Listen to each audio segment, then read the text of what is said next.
Philippians. We are going to be in verses 12 through 20 this morning, so let's go ahead and get started there.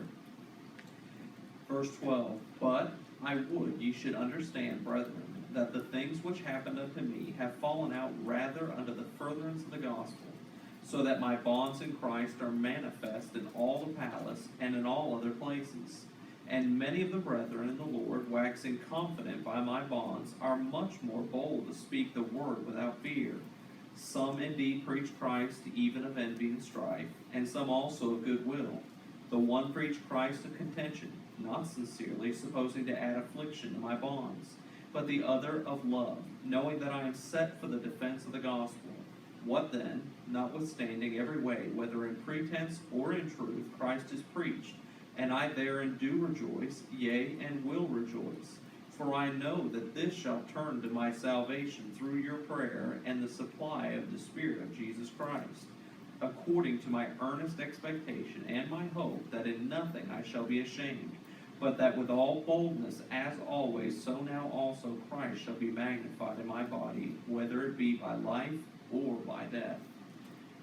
The title of this lesson is Handling Life's Oppositions. Now, I would say, I think if anybody could preach a sermon on that, Paul would be the right person to be preaching a sermon on handling life's oppositions. If you wonder what kind of things Paul went through, all you have to do is go back to the book of 2 Corinthians, and you could read through the list of the things that Paul endured as he served for Christ. Whether it be, as he described, perils by his own countrymen, in other words, people from Jerusalem that were trying to kill him, perils by the heathen, in other words, going to foreign lands and them wanting to kill him. He said he was shipwrecked multiple times. He was beaten and left for dead. He was, in fact, at Lystra. You could go to Lystra and find where he was drug out of the city. They assumed he was dead and drug him out and left him for dead, but God revived him. You could find where he says that he was beaten with rods. You can find plenty of evidences of the things he went through. And then he said on top of all of this was the care of the church. So he said on top of everyone trying to kill me, on top of being left for dead, on top of having pretty much everything he owned being taken away from him, he said I even went through times of nakedness and times of hunger. He said I went through all of that, but yet still he's the same one that can write the epistle of joy. He's also in jail at this time. Now, I don't think anybody in here has been to the kind of jails that these people endured, but even if you had, the man was permanently chained to a person. I mean, can you imagine everything you do is connected to another person? Doesn't matter where you need to sleep, go to the bathroom, read. There was nothing you did that wasn't known by the person next to you, because he was on his way to being interviewed by the Caesar himself, and they certainly couldn't have him escaping. Because if he escaped, you imagine all the people's heads that would roll. So he was permanently attached to a person all the time. Most of us will admit you don't mind going out into a crowd, you don't mind, talking with people, coming to church, but when you get home, that's kind of your place. You can go back to your bedroom and kind of be quiet for a little bit, at least when the kids are sleeping, and you can be quiet and get your little peace. For Paul, he didn't have any of that, but yet he was still writing to this church and telling them how to have joy. So if anybody has the right to speak on this subject, it would definitely be the Apostle Paul. Now, it's not something that I think anyone ever has perfect. I don't even think the Apostle Paul always had it perfect, but yet he's encouraging us how to handle those oppositions in our life.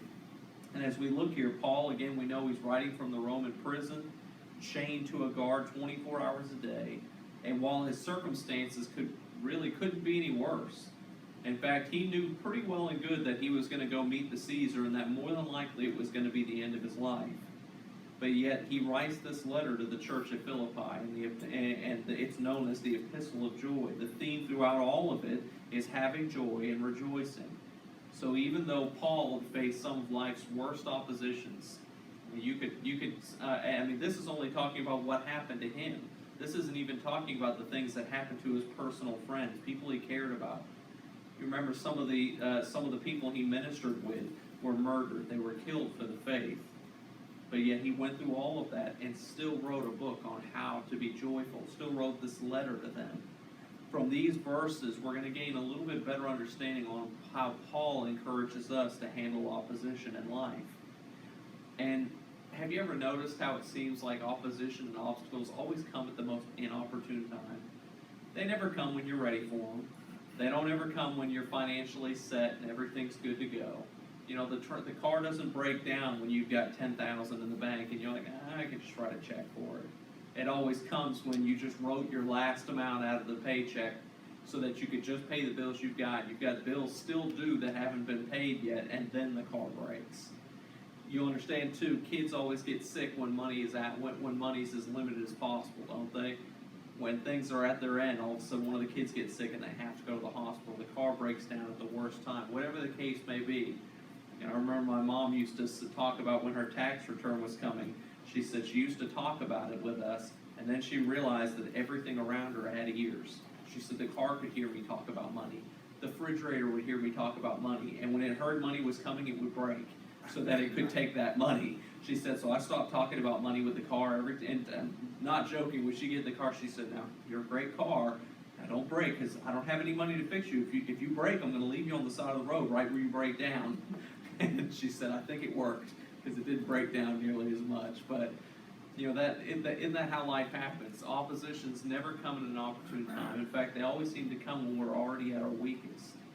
And, you know, it's at those times of opposition that we find our greatest opportunity to display what we're really made of. You know, all those people that got on those boats and went down to Texas and took time out of their own days, they took gas, they took food, money out of their own pocket to go do these things to try to save people from the floods. You know, you call those people heroes today. But if you'd met them just 2 weeks prior to that storm, they'd just be Joe. They'd just be Frank, Sally, Susan, whoever they were. That's all they would be. But until a time of opposition came, that's all they were. But when it came, they showed who they truly were, and they went to work trying to take care of people. And it's through times of opposition that we can really display who we are. You know, your Christian faith doesn't really mean a whole lot when you've got money in the bank, you've got a great job, everything's going great. You know, everyone can look at that and go, well, hey, of course anybody want that kind of Christianity. But it's different when they see a family member pass away and they see how you respond to that. It's different when they hear you talk about financial difficulties, but yet you're not angry at God because of it. You know, that's when your faith is on true display. If you go back to the book of Job, Job would have been a very short book if all it was the first chapter talking about where Job was the wealthiest man in all the world, that he feared God and eschewed evil, and they go, oh, well, that's nice. Well, Job was pretty rich. I'd love God too. But yet when Job was tested, that's when his faith was made pure. That's when it was tested, when it was shown, when it was made pure, when everyone could see it. And that's why we have an example in the life of Job to be able to look at and say, well, hey, at least I don't have it as bad as Job did. So we understand that our life essentially, our faith isn't on full display until we face opposition. So it's through these times that we have our greatest opportunity to display Christ in our lives. Someone's once said that the way to find out what's inside a person is that when they were squeezed, what comes out. If I have an orange in my hand and I can squeeze that thing as hard as possible, what do you fully expect to come out? Orange juice, exactly. If I do the same thing with a lime, you expect lime juice to come out. A lemon juice. Why? Because when something's squeezed, what comes out is what's already in there. So the same thing in your life. When you get under times of pressure, what comes out is what was already inside. You ever heard people that get mad and they'll sit there and go off on a tangent and say terrible things, and afterwards they come to you and say, oh, I'm so sorry, I didn't really mean that. You got to realize you and I are both old enough to know they meant that. They've been holding it in all this time, but when they finally got pushed to a point where they didn't care about the consequences, then they said what they were really thinking. So when they come back and say, I'm sorry, I didn't mean that, well, they did. They just meant to keep it to themselves. When we get squeezed, what's on the inside comes out, and that's exactly what Paul did. When he was squeezed, what was on the inside came out. When life puts the squeeze on you, you're going to show your real faith or the lack thereof. Yes, sir. You know, they say that about money, too. They say money corrupts, but it doesn't corrupt. If you've got money, it just brings out what's already inside of it. Exactly. Exactly, and that's a great point. You're right. You know, somebody proves themselves to be who they already were. They just never had the opportunity to prove it before. Exactly. So in this passage, we're going to find 4 basic guidelines that will help us to handle those life oppositions. First of all, in verses 12 through 13, to handle life's oppositions, we have to learn how to turn obstacles into opportunities. Turn obstacles into opportunities. Now, I know this is going to sound like a self-esteem conference. It's really not. I promise you, I'm not going to tell you to name a claim or anything like that. But learn how to turn life's obstacles into opportunities. He said in verse 12 through 13, "But I would you should understand, brethren, that the things which happened unto me have fallen out rather unto the furtherance of the gospel, so that my bonds in Christ are manifest in all the palace and in all other places." So these verses, Paul is demonstrating the Christian attitude towards obstacles. He took a burden and he made it into a blessing. As it's been said before, he took when life gave him lemons, he made lemonade. Paul, by God's grace, was able to turn his obstacles into opportunities. And we've already gone through the list of things he went through: being stoned, shipwrecked, being beaten with rods, he was whipped with a cat of 9 tails 39 times, and I think that was 3 times each, if I remember correctly. He went through times of nakedness, times of destitution, times of need. He said all of those things happened rather to the furtherance of the gospel. So he said when he was struggling, that's when the gospel was made even more clear. You know, you even go back to Paul and you'll find that he had a thorn in the flesh. And he asked the Lord 3 times to take it away. And the Lord said, "No, through your weakness is my strength shown." So he said, "Okay, most rather will I glory in my infirmity." So for Paul, he understood fully what it meant that when he was at his weakest, that's when the gospel was at its strongest. And so for us to turn obstacles into opportunities, we have to, first of all, help others to understand the Christian life. Because the truth is, life is not free of problems. When you hear these TV evangelists talk about the fact that, yeah, when you serve God, you know, if you've got enough faith, man, everything's going to go great. Your job is just, you know, you're going to get a call from your boss saying you're getting this big raise, and you know you're going to get someone that's going to come up to you, just give you a car and all that stuff. No, it doesn't. Life doesn't necessarily happen like that. I think most of us have been alive long enough to know that. I still remember listening to I was listening to a snippet from a sermon, so I can't tell you exactly what the whole sermon was about, but I remember hearing this preacher standing up preaching about the fact that he was late to get to church that morning. And man, I knew I was late, and I was hitting LA traffic, and there was no way I was going to get to church on time, and I just sat there and prayed, "Lord, you know I need to be at church. You know I need to be there to greet the people." And I was running a little behind, so Lord, just help me to get there on time. And just one car moved out of the way, and then another car moved out of the way, and as I kept driving, cars just kept moving out of the way, left and right, and it was like Moses parting the Red Sea. All these cars just moved out of my way. I'm like, yeah, I would like him to have one of those dash cams. I'd like to have seen that, because I don't believe that for a day. There's no way. But and if that's the case, if that's what, you know, having faith in God means God moving all the cars out of your way, I have very little faith, because cars don't move out of my way. Must have had a blue light on his car. Yeah, he said, I just sat there and prayed and flicked on the siren, and all the cars just moved out of the way. More like I prayed that no one would catch me for impersonating a police officer as I flipped on the blue lights and turned on my siren. But some of those preachers would you have you believe that that's an evidence of what it means to serve God. No, I think it's quite the opposite. Paul would say, no, he said the evidence of your faith in God is when God tests you and your faith is demonstrated to others. In fact, in the book of 2 Timothy chapter 3 and verse 12, 2 Timothy 3:12, we'll go there real quick. He said this, he said, "Yea, and all that will live godly in Christ Jesus shall suffer persecution." So he said, anyone who's going to live, now notice the term there, he said, godly. Any who will live godly in Christ Jesus shall suffer persecution. So he said, sure, you can live a Christian life where you're saved, but you do nothing for God. You don't seek His heart. You don't live for Him. You're not witnessing. You're not testifying. Yeah, your life might go pretty easy, because the truth is, You're one of the devil's best friends. You're the person that doesn't go out and tell anybody. So, yeah, maybe he'll make sure you have an easy life. But he said, if you'll live godly in Christ Jesus, he said, you're going to suffer persecution. So you have to be essentially ready for opposition, because it's coming. You know, for Paul, he was encouraged because he understood that his problems were to be an encouragement to others. He'd already gained victory. But no doubt these Philippian Christians, they were questioning why Paul was facing all these trials.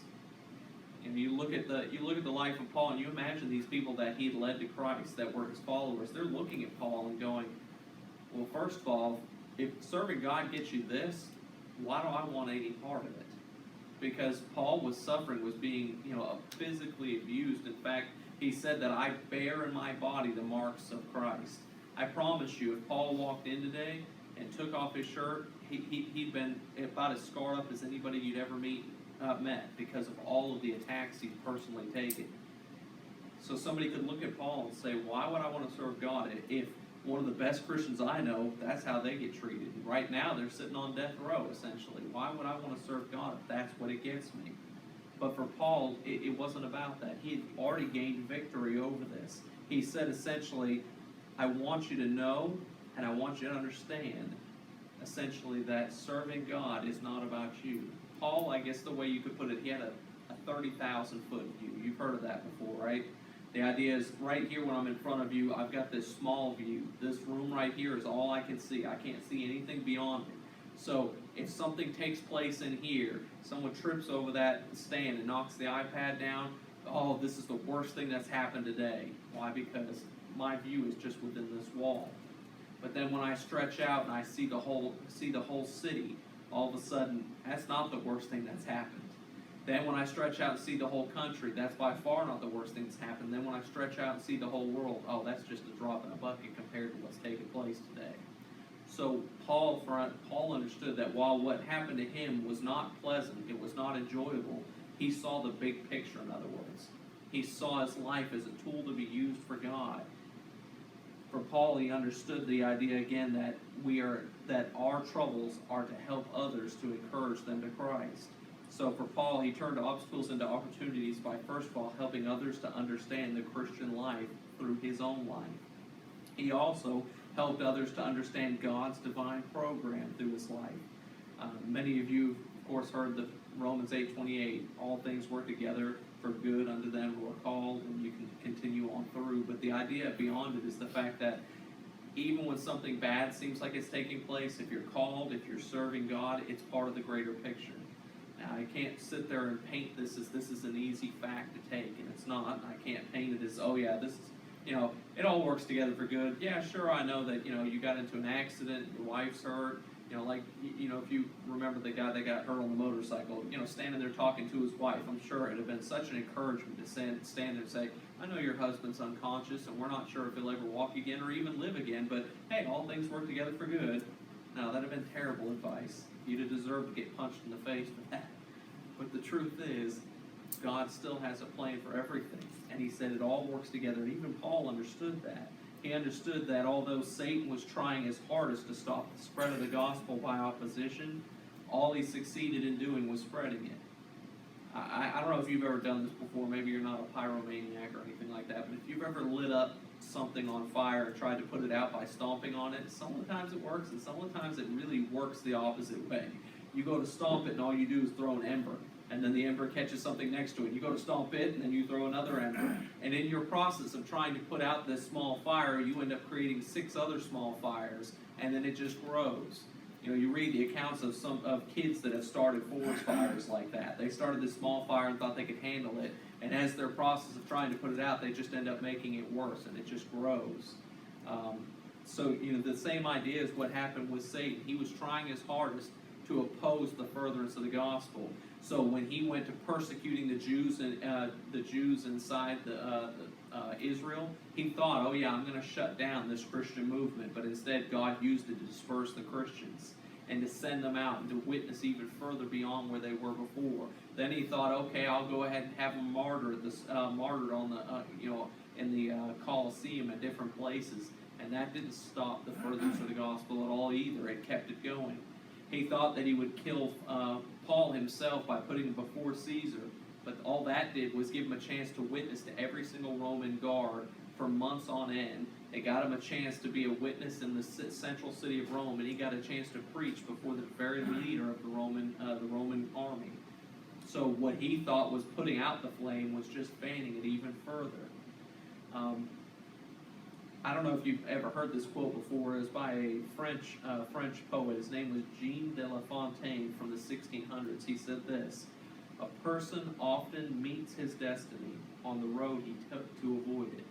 You know, what's funny is Satan tries his hardest to stop the furtherance of the gospel. The very things he thought was going to stop it was the very things that made it grow and made it even stronger. You can imagine the devil was sitting there planning out the destruction of Jesus. And yet when he died on the cross, he thought he'd won. But as the poem we've heard before about death thinking he had a hold on Jesus, and yet all it ended up doing was giving him the very keys he needed to save us all.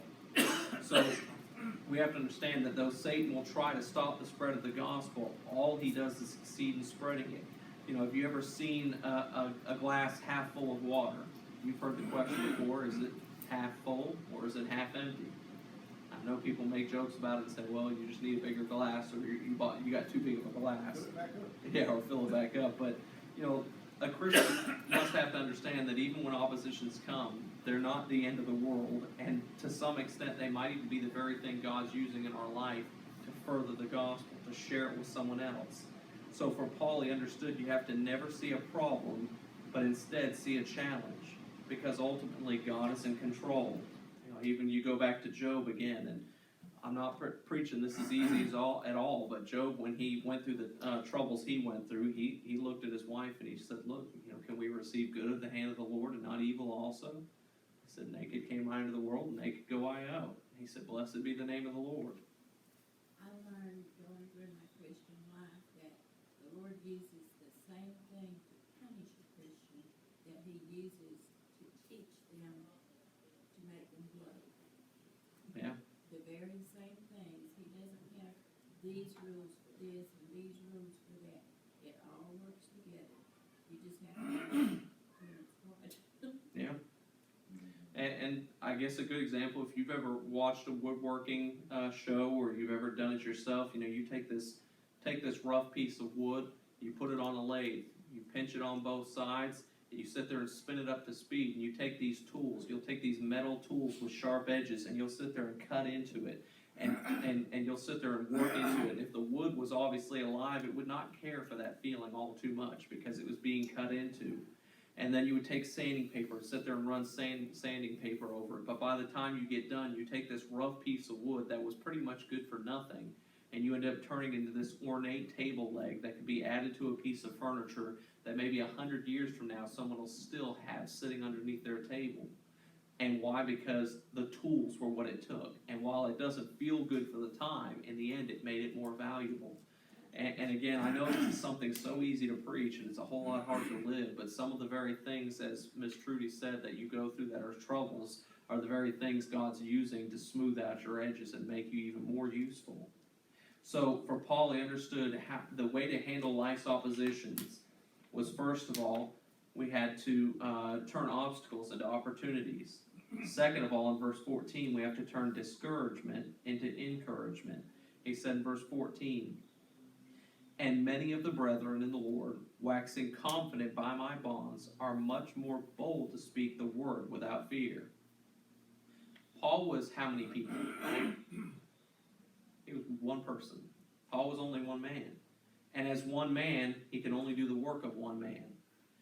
So when Paul was persecuted, and he was put in prison, and he was jailed, and it didn't stop his witness, it didn't stop his testimony, he didn't even quit preaching. He said, because of that, I encouraged many other preachers to go out there boldly without fear and say, if he can stand up to the government, I can stand up to the government, and I can preach too. He's not afraid of dying, then I need to be not afraid of dying. So while Paul was only one man, and he could only do the work of one man, by his very punishment by the Roman government, by his imprisonment, by his future death, he would encourage hundreds of others to push forward. So